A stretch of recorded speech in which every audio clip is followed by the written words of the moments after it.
Hello नमस्कार प्यारे साथियों, कैसे हैं आप सभी। तो मैं क्या सवाल आप सभी का आपके अपने परिवार एस डब्ल्यू परिवार पर हार्दिक स्वागत करता हूं।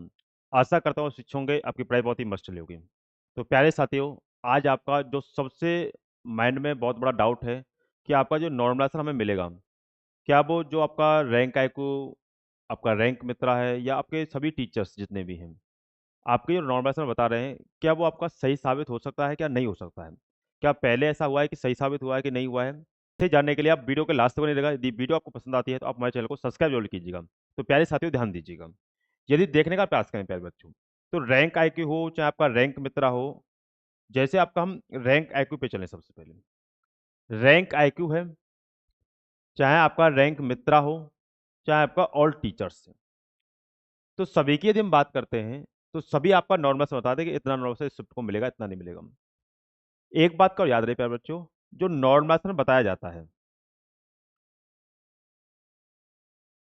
जो आपका नॉर्मलाइजेशन बताया जाता है, वो लास्ट ईयर, यानी कि आपका लास्ट वैकेंसी जो आपकी आई थी, यानी कि लास्ट ईयर में, यानी कि लास्ट वैकेंसी में जो आपका नॉर्मलाइजेशन हुआ था, उसी आधार पर आपका नॉर्मलाइजेशन बताते हैं।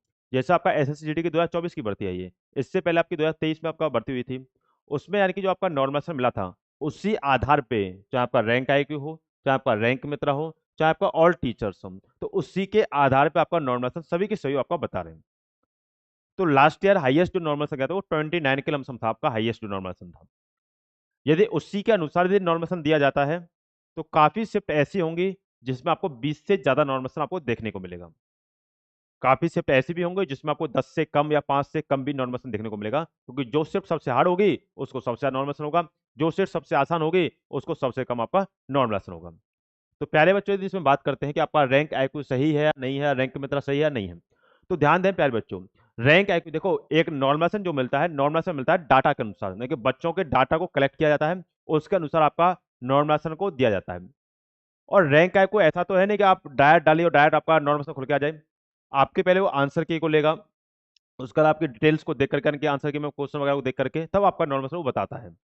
आपने ये चीज भी देखी होगी, आप ये भी देखना अपने साथियों के साथ, यानी कि आप लोग मान लो कि 20 तारीख की फर्स्ट शिफ्ट का आपका पेपर था, 20 तारीख की फर्स्ट शिफ्ट का उसका पेपर था।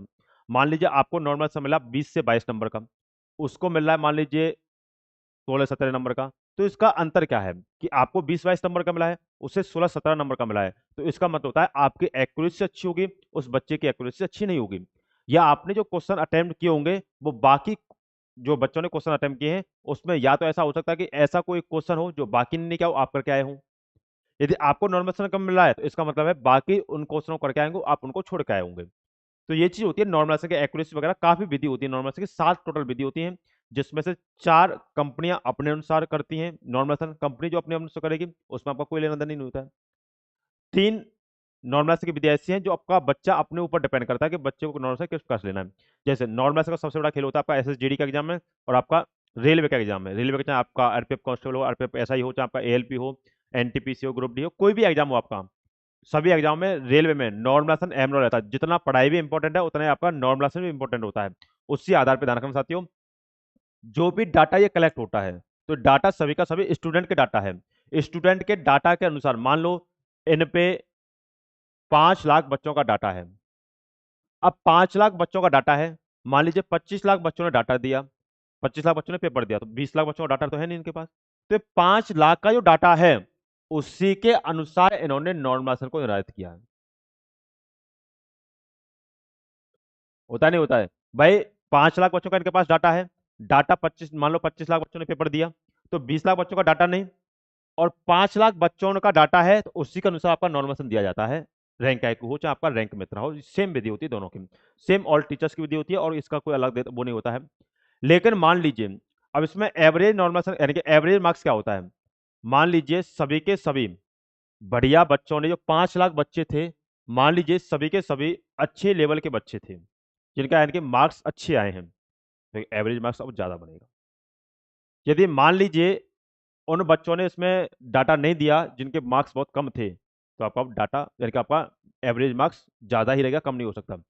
यदि मान लो होशियार बच्चे, तो भाई सभी जगह देंगे, ये तो फिक्स है भाई। होशियार बच्चे जो, जिनका आपका यानी कि बहुत कम मार्क्स आए, वो कभी डाटा देते नहीं है। तो ऐसा हो जाता है कि मान लीजिए रैंक आईक्यू ने मान लीजिए नॉर्मल से बताया कि भाई मिलेगा 28 नंबर का, तो 28 की जगह पे मान लीजिए हो गया 20 नंबर का।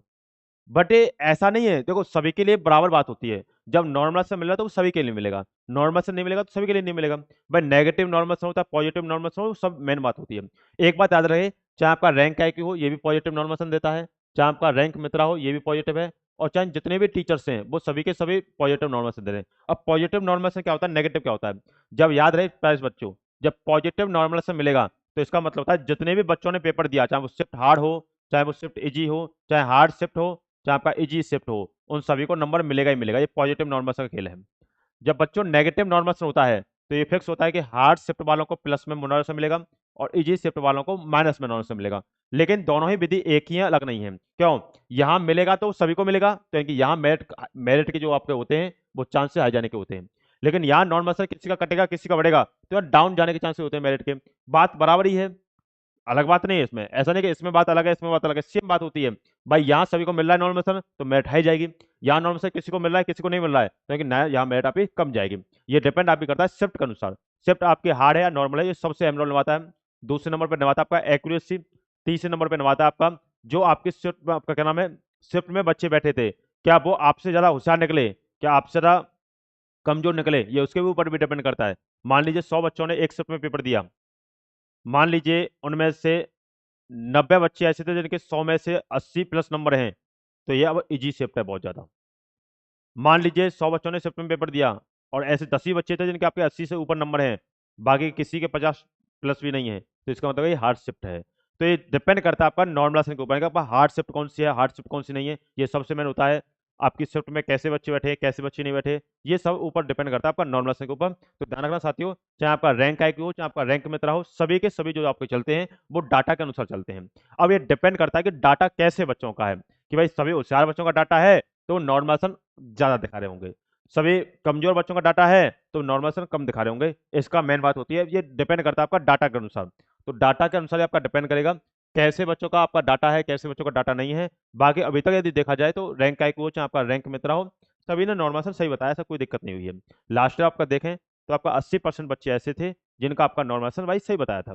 अब ऐसा तो है नहीं कि भाई 100% बच्चों का ही डाटा बिल्कुल फिक्स बैठा देंगे, नहीं बैठा सकते। 100 में से ऐसा हो सकता है 75% बच्चों का डाटा फिक्स बैठा दें। जहाँ 75% बच्चों का डाटा फिक्स हो गया तो कोई दिक्कत नहीं होती है, बढ़िया नॉर्मल करते हैं। आपका चाहे रैंक IQ हो चाहे आपका रैंक मित्रा हो, चाहे जितने भी आपका टीचर्स आपके नॉर्मल बता रहे हैं वो सही बताते हैं भाई। ऐसा कोई नहीं कि आपका आंधी में तीर मार रहा है, यानी कि आपका बताते हैं तो डाटा के अनुसार ही बताते हैं, ये बात ध्यान रखिएगा। चलिए साथियों, यदि ये वीडियो आपको अच्छी लगी है तो आप हमारे चैनल को सब्सक्राइब कीजिए। इससे आगे मिलते हैं आपसे नेक्स्ट वीडियो में। या तो धन्यवाद, गॉड ब्लेस यू, जय हिंद जय भारत।